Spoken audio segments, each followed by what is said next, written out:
She wasn't really interested in much television programming, except for history specials and anything about mining. She loved rocks. She sat down on the side of her bed and thumbed through her bookshelf.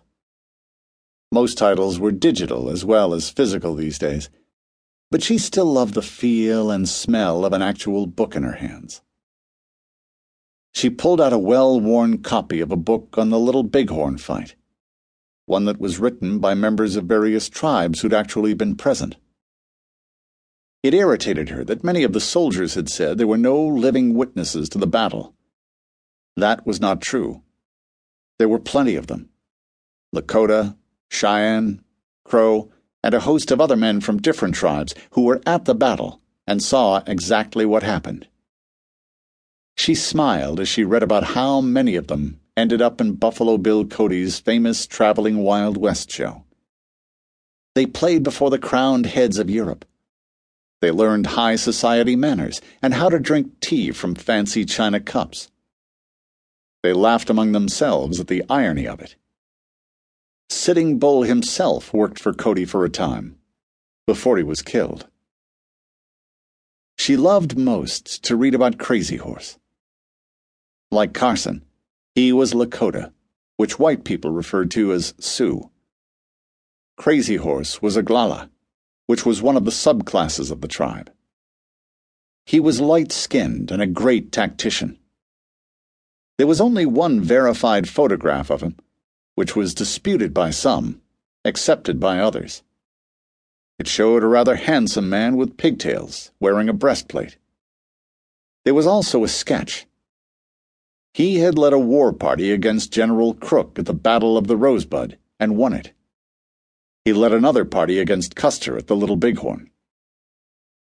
Until his death, by treachery at the hands of a soldier, he was the most famous war leader of the Lakota. Sitting Bull did not fight. He was not a warrior. He was a holy man who made medicine and had visions of a great battle that was won by the native tribes. Crazy Horse fascinated Carlie. She bought book after book, looking for all she could find in his history. She also had books about Alexander III, called the Great, who conquered most of the civilized world by the age of 30. His ability as a strategist was unequaled in the ancient past. Hannibal, who fought the Romans under Scipio Africanus in the Second Punic War at Carthage, was another favorite. Scipio fascinated her as well. The ability of some leaders to inspire a small group of men to conquer much larger armies was what drew her to military history. It was the generals who led from the front, who ate and slept and suffered with their men, who won the greatest battles and the greatest honor. She knew about battles because her secret vice was an online video game, World of Warcraft. A number of people in Jacobsville and Comanche Wells played. She knew the gamer tags, the names in-game, of only a very few.